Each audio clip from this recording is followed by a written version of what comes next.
Hi, welcome to Auntie's Parenting Tidbits, life hacks for the perfectly imperfect parent.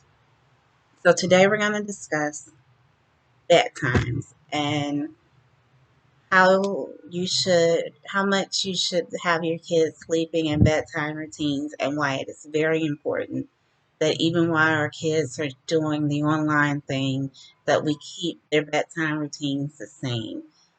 Our kids need sleep. From 1 to 18, there is a certain amount of sleep our kids need to learn.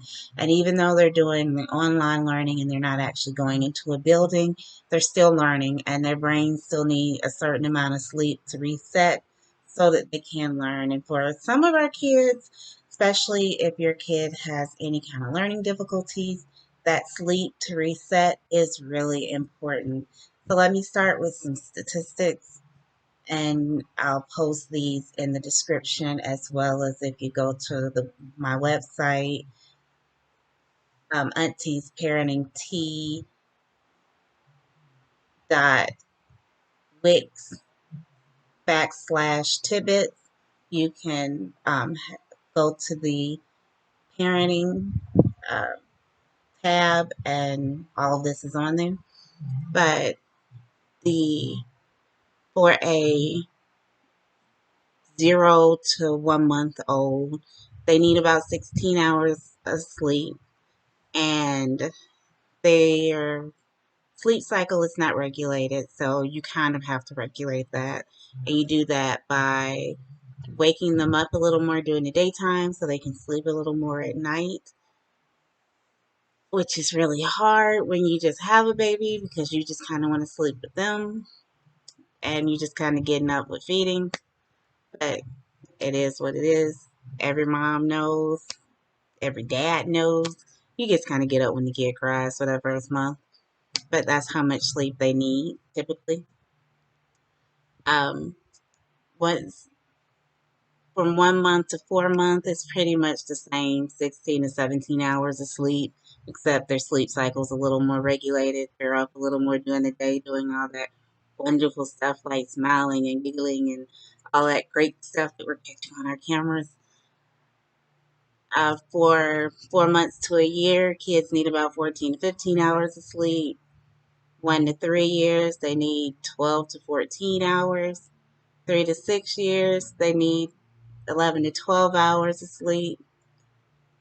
7 to 12 years, they need 9 to 10 hours of sleep. And 13 to 18 years, they need 8 to 10 hours of sleep. So about the same amount as an adult needs. Although as adults, we barely get 5 to 6 hours of sleep. We really need somewhere between 8 to 10, really. We never get that, but it's great if we can. Um, so, bedtime routine.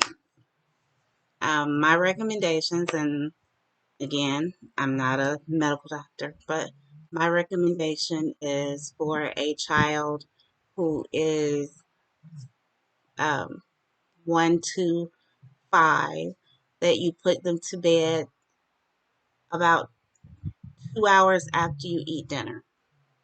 So, whatever time your family eats dinner, about 2 hours after that, make that their bedtime.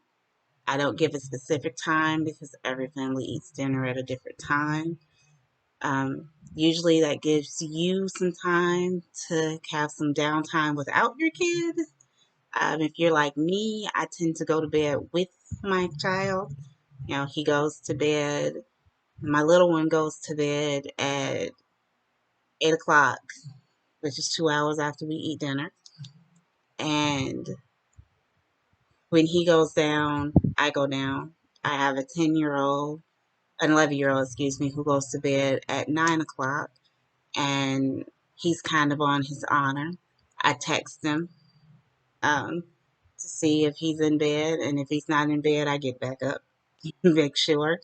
But usually, when the 2-year-old goes down, I usually go down with him because I'm tired. But yeah, so that's what I recommend uh, for a 1 to 3 year or 5-year-old is that about 2 hours after dinner they go to sleep because they're gonna get back up after they get their 12 to 14 hours of sleep, my 2 year old averages about 12. They're going to get up on their own. And if you don't go down with them, you're just going to be tired and they have lots of energy. So you want to make sure that they get their 12 hours, especially if they're in daycare. You're going to have a set time for them to get up. That 2 hours after dinner usually is really good to make sure if they got to get up at 7 o'clock to go to daycare or 6 o'clock to go to daycare, it makes sure that they have enough sleep that they can function the next day in preschool and daycare, and that they can tire out to take naps in preschool and daycare if nap time is a thing for them. Because as a former daycare owner, naps were difficult for kids who parents uh, didn't do nap time on a regular basis at home, teaching them the concept of we take a nap in the middle of the day so that you can get up and you don't whine the second half of our day. So that's 1 to 5. So after 5 is kindergarten, and kindergartens don't do naps anymore. So you have to take that part away. And after 5, I start moving bedtime up 30 minutes. So, or down rather, 30 minutes. So after 5, every year they get bedtime gets moved down 30 minutes. So at 5, it's still 8 at 5 really. So at 5 is 8, and every year it gets moved down 30 minutes until they turn 12, and then it gets moved down an hour. And then at to 12 to 14, it gets moved down 1 hour every year. And then after that, they get to pick their bedtime because they're in high school. And I trust them to go to sleep on their own. So, like right now, my 11-year-old has a bedtime of 9:30, 9 o'clock, because he has to get up very early to do his online sessions with his teachers. And he is an insomniac, and he has a very strict routine he has to keep so that I can make sure that he can wind down enough and have enough time to wind down so I can make sure that he gets his 9 hours of sleep, 8 to 9. He's not going to sleep too much more than 8.5 hours of sleep so that he can function. So that gets me to routine. It is so important, especially with the online learning, to keep a routine because they're kind of on their honor to get the work done. They don't have a school system ushering them into this is out, this is this hour, here's a bell, go to your next hour, here's a bell, go to your next hour. That's kind of on you. And if you're working from home, that's kind of on them because you're kind of leaving them on their honor and you're just checking to make sure it's done once it's done. So it's really important that you keep their bedtime routine so they can get up and you kind of treat online school like regular school. So bedtime routine. You want to make sure they go to bed at the same time every night, even though that they're doing school online. You want to make sure that they do the same thing every night for bedtime. So for my 2 year old, we go to the bathroom. He's potty trained, so we go to the bathroom. We come upstairs. We put on our music. I rock until he goes to sleep. Put him in his bed. I get in my bed. That's the routine. He knows the routine. If I don't put on the music, he tells Google, play classical music.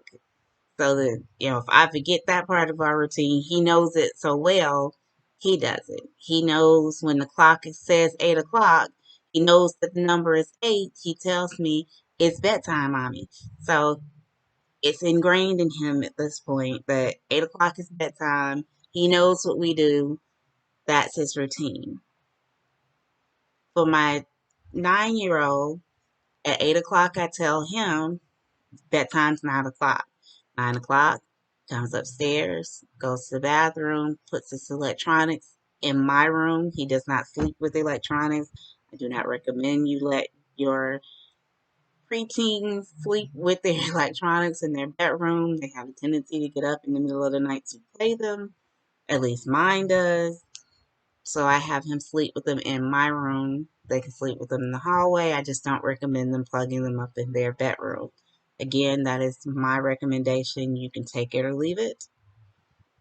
So he plugs them up in my bedroom, goes into his bedroom, turns on his music. He listens to pop music as he goes to sleep. And he goes to sleep. He can tell you his routine. If his music is not on, he has a fit. He he tells Alexa good night. If Alexa's not plugged in, he has a fit. If any of his routine is out of order, he comes to get me so that we can put it back in order. Routines are very important, and people think that bedtime routines don't matter, but they do. And especially when they go back to school, bedtime routines are very important. It can make the difference in a letter grade for your child to have a good bedtime routine, for them not to be tired while they're learning. And while they're at home, it will make a difference with them being able to get up and get their online work done. Even if they don't have the Zoom video chat meetings or whatever their online learning is for their particular school, it will help them function and get their online work done. Because like for my 11-year-old, he's learning things in his online school that he didn't learn in school or, in the classroom setting. So this stuff is new for him. So he needs that sleep so that he can learn this new stuff. And I'm the one teaching him, so I need the sleep so that I can teach it to him. Plus, he's got his teachers on video chat, and I hate for him to be tired, which he has been a couple nights when his insomnia kicks in and he doesn't sleep well. And his teachers have to say, well, Caden, you look tired. Why are you so tired? And he has to say, well, I didn't sleep well because. So it is so important that we keep our babies' bedtime routines. And if you don't have a bedtime routine for your kid, now is a perfect time while you're at home to get one and to establish one, because we all have time now. You can't say you don't have time to establish one. We're all at home. We're all together. Establish a bedtime routine. It's not hard. It takes about 10-15 minutes out of your night to establish a bedtime routine. And I promise your kids will love it that you have a bedtime routine and they know what's going to happen at night. Um, Please leave me comments. You can leave me your kids' bedtime routines in the comments. Um, Go to my website. It'll be in the description. You can go to the parents page and leave your bedtime routines there. And we will talk to you later. Bye.